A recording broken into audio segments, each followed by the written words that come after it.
Dot গুণফল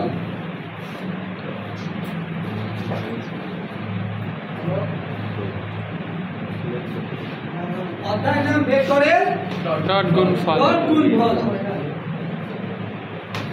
এখন খেয়াল করো ভেক্টরের চিহ্ন, ভেক্টর কোন কোন চিহ্ন দ্বারা প্রকাশ করা হয় সেটা আগে চেনো।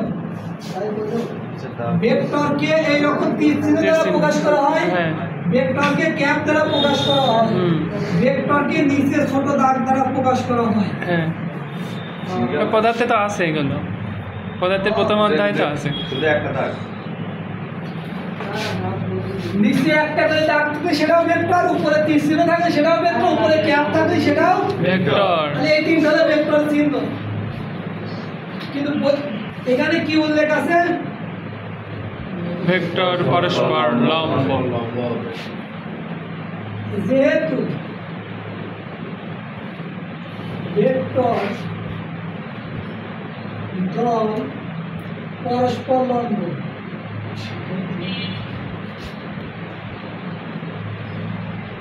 অর্থাৎ ভেক্টর ডট গুণফল সমান 0 হবে, অর্থাৎ A vector dot B vector সমান কি হবে? 0। অর্থাৎ লম্ব হলে ভেক্টর ডট গুণফল সমান 0 হয়। কি বললাম? লম্ব হলে ভেক্টরের ডট গুণফল সমান 0। ভেক্টর ডট গুণফল সমান 0 হয়। তাহলে এই দিক খেয়াল করো, এই এ ভেক্টর বলতে কি বোঝাচ্ছে এইটুকু? তাহলে ai minus 3aj plus 2k vector চিহ্ন দিয়ে দিলাম, এরপর ডট আছে ডট দিলাম। বি ভেক্টর বলতে কি বোঝাচ্ছে এইটুকু? ai plus a plus k। ai plus j plus k। আচ্ছা, এই পুরো ঠিক আছে? হ্যাঁ, সবসময় মনে রাখবা এই যে আই আই সমান জে জে সমান কে কে সমান কে বা 1 কি অবলিক 1 করবা।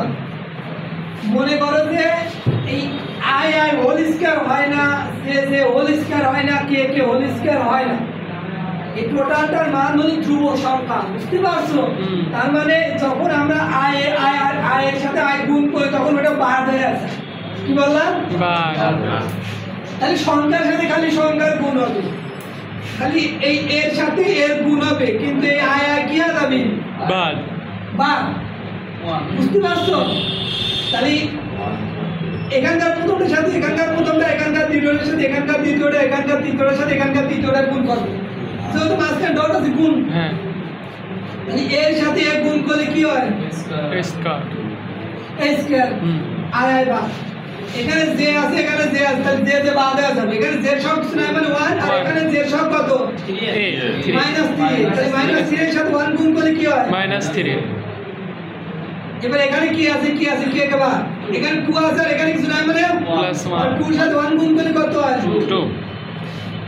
এবার মিডিল টার্ম করো, a স্কয়ার -3a কে ভাঙো, -2a - a + 2 সমান 0। -2 আর -a মানে তো -3a, তাই না? হ্যাঁ হ্যাঁ হ্যাঁ।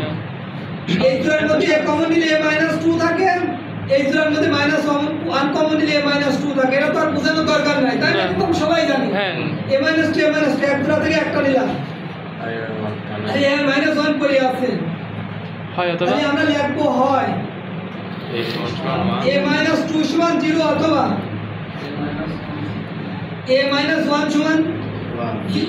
0, a সমান 2, a সমান 1। +2 প্লাস -1 ওই পাশে গেলে +1, অতএব এর মান 2 অথবা 1। অতএব এর মান 2 অথবা 1।